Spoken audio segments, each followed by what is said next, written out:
Hey everybody, my name is Tori Underwood and got my first subscriber a couple days ago. It was 54 Punchy, The Art of Fish Keeping.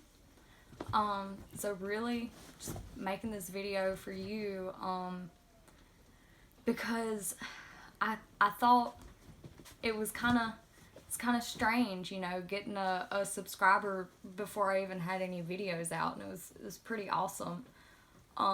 So I thought I'd make a video and tell you a little bit more about who I am and what my plans are for this channel. If it, you know, if it becomes a thing, it does. If it doesn't, hey, as long as somebody's watching, making a video for 1 subscriber is just as important as making a video for 100,000 subscribers. So without further ado, I guess I will get into who I am and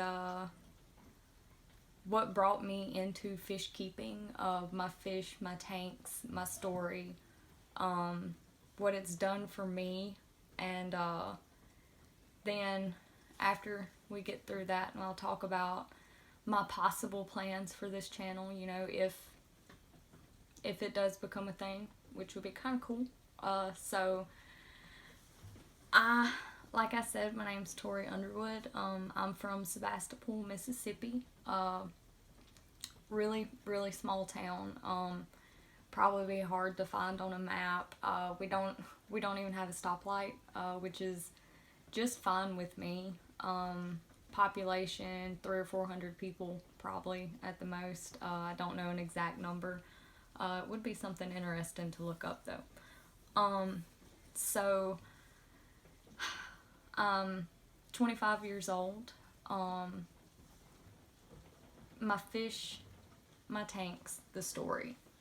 So the fish that I have at the moment, I have 4 angels, the silver and black striped, kind of the wild type, the $3 at PetSmart type angelfish, and I have a common Plecostomus. He's about 7 inches right now.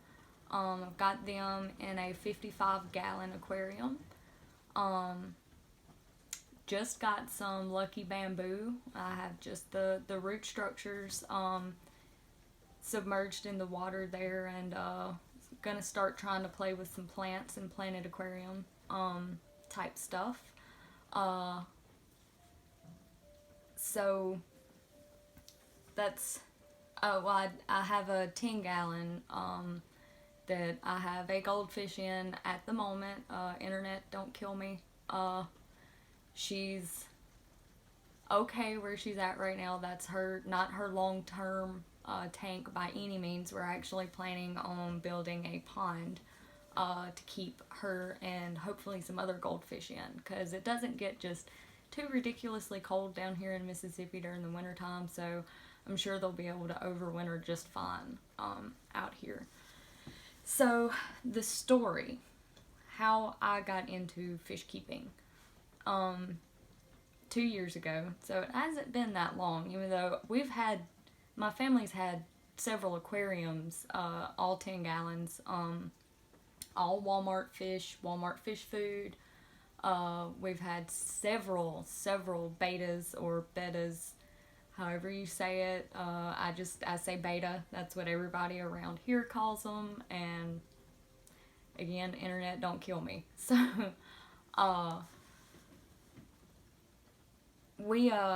my boyfriend and I, we go fishing on our anniversary. Usually, that's what we do.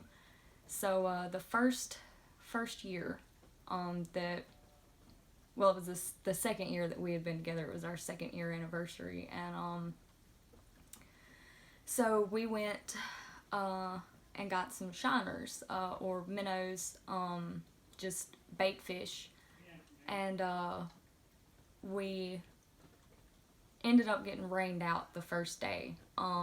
So we brought them home, and of course, you know, you get them in this little styrofoam cooler, and the oxygenation is none.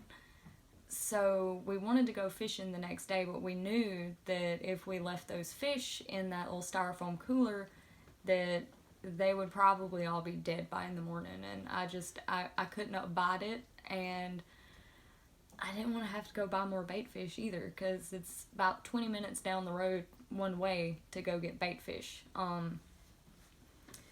So we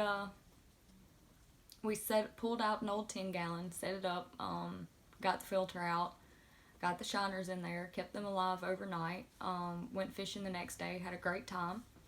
And then we thought, well, since we've got the aquarium set up, why don't we run by Walmart when Walmart was still selling fish and get some fish, and that would be our anniversary present to each other. We'd just go pick out some fish and start ourselves an aquarium. We did no research. We got one tiger barb, one rainbow shark, one silver dollar, one common plecostomus, and one pictus cat, and his name was Spaz. I think he was my favorite. And if you've ever owned a pictus cat, you know why his name was Spaz. So we got them, and we thought we were doing it right. We had, how many is that? Five fish in a 10-gallon, and I don't think that tank is big enough for any of those species. The poor little tiger barb and the silver dollar schooled together. And overall, though, there was no fighting, no disagreements between the fish. They lived, so we thought we were doing it right. We topped the aquarium off pretty often. Didn't let the water get too low. Fed them every day, and just let it go that way. That's how we did it, and we thought we were doing something right. Well, then about a year later, I believe, two of our friends gifted us a 55-gallon aquarium. They upgraded to a 75, gave us the old 55, and that's where the obsession started. So we ended up putting all our fish in there. Well, the rainbow shark, who had been extremely docile for that species, lost his mind in that 55. Started attacking every fish that came within a foot of him. So we ended up putting him back in the 10-gallon, which I'm pretty sure I had stunted all of those fish horribly at this point for being in a 10-gallon for a year. But like I said, no research, no education. We had never, we'd always kept fish that way. Buy a tank, stick some fish in there, top the water off, you're good, And but once we got that 55, I thought, well, this is a bigger tank. This is a bigger aquarium, so I'm going to need to do some research and look some stuff up, because this is going to be harder to take care of than the 10-gallon. That was my logic. So I got on YouTube and found KG Tropicals first. I watched all their videos, learned so much. Nitrogen cycle was explained wonderfully to me. And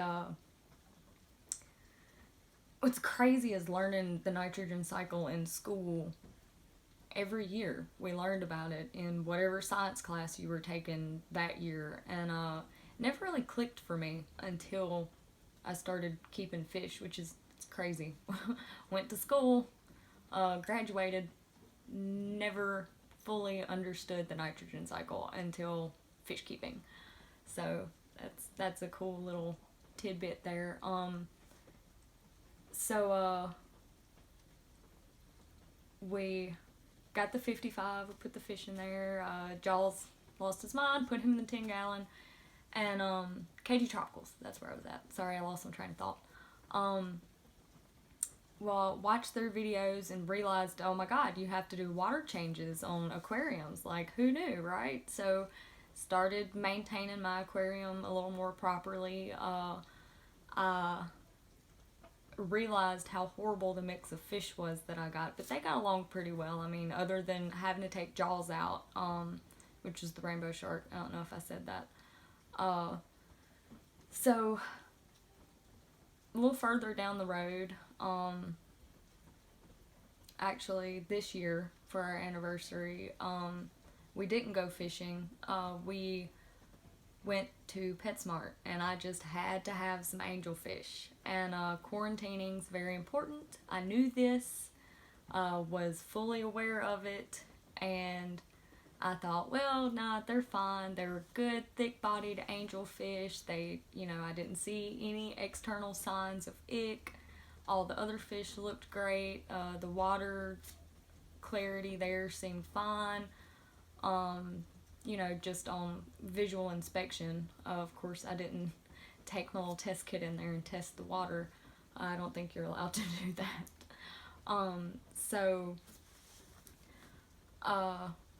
Brought the angels home, some Nerite snails, and bombed my aquarium with ick and lost every fish but Drogo in that tank.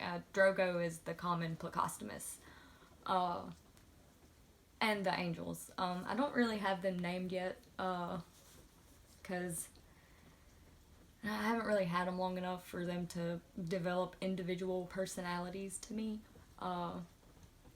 But love them anyway, even though they don't have names right now. But we lost all those fish. It was a mess, especially living an hour away from my local fish store, which I guess is PetSmart, which is an hour away.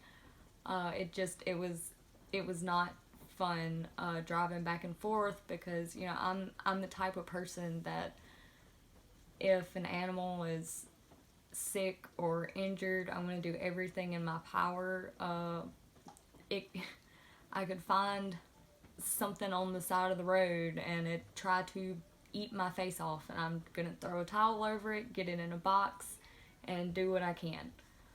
Because that's just my personality and who I am. And I've always, from the time I was little, loved anything that moved. If it's alive, an animal, I love it. Doesn't matter. Snakes, all the little creepy crawlies, love it all. So I guess that's pretty much the story. That's where I'm at now. I have my 4 angels and my Plecostomus and my goldfish. And goldfish is in a different tank, by the way. So I guess my plans for this channel, I've played with the idea of opening a live bait shop in my town. We used to have one. Loved going there when I was a kid, and they ended up shutting down. The couple, I believe, just retired. Just didn't want to fool with it anymore. So right now, if you live in or around Sebastopol and you want bait fish, you're gonna have to drive for them, which is no fun. Especially when it's 20 minutes one way, 20 minutes back. You add 10-15 minutes to get the fish in there, and you're at almost an hour just to get bait fish, which is really annoying when you really want to go fishing and your fishing spot's 2 minutes down the road, but you got to take an hour to go get bait fish. And I have some ideas on how to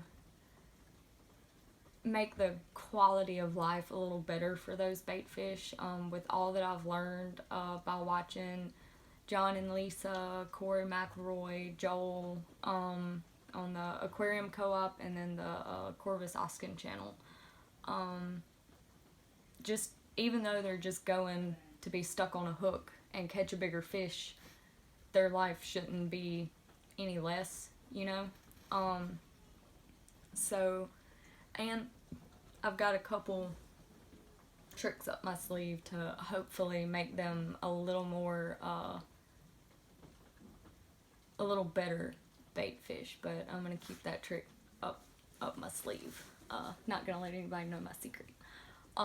So I'm going to document that process, and if people like it, they do. If they don't, they don't. And I really want to thank 54 Punchy for subscribing and making me make this video, which you didn't, of course you didn't force me to make the video, but just the appreciation of having a single subscriber to my channel, which had no videos previous to this one.